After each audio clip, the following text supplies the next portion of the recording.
Quiz C++, questão 279. De acordo com o padrão C++23, qual a saída deste programa? Então é um programa que tem duas structs, uma chamada C e outra chamada D, e nos seus construtores, e elas também têm um membro chamado I, que é um inteiro, e em seus construtores a C é iniciada com esse membro I valendo 1, e no struct D, este membro I é iniciado com o valor inicial de 2.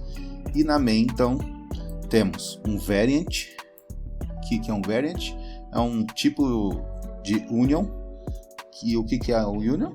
Union é aquela struct em que você pode colocar no mesmo endereço de memória tipos diferentes de dados. Então, só para fazer uma revisão rapidinha aqui. No union, então, eu posso ter uma union desse tipo que tem um int de 32, um unsigned int de 16 bits ou de 8 bits. E no final das contas, essa struct inteira aqui não vai ter 4 mais 4 mais 1 byte de tamanho. Na verdade, ela vai ter apenas 4 bytes. E aí, a qualquer momento, você pode associar a essa união do tipo S um inteiro 32 ou um inteiro 16. E eles sempre estarão no mesmo endereço de memória.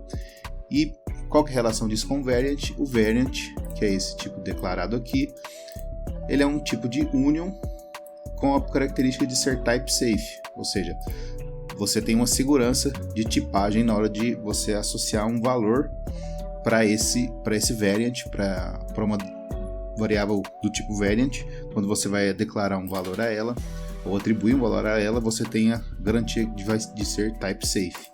E no caso, os types, então, os tipos que essa variant chamado V vai conter, é o tipo C e o D, que são dessas structs aqui.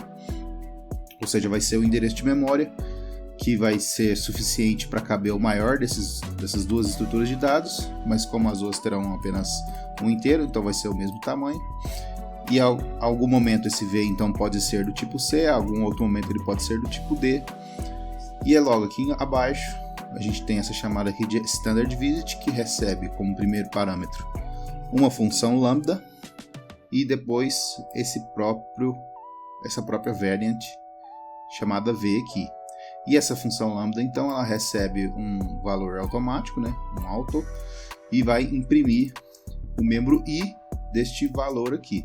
Como, se a gente olhar, então, o que essa variant faz, isso aqui é uma função, a variant é uma função que pertence também ao escopo dessa biblioteca variant, e ela executa uma função sobre, no caso, o primeiro parâmetro, então é essa função que ela é executada sobre essa variant. Então, se eu declarasse, por exemplo, essa variant aqui, ao invés de receber um auto, eu recebesse um tipo C, então nesse caso ele iria considerar o V como uma struct do tipo C.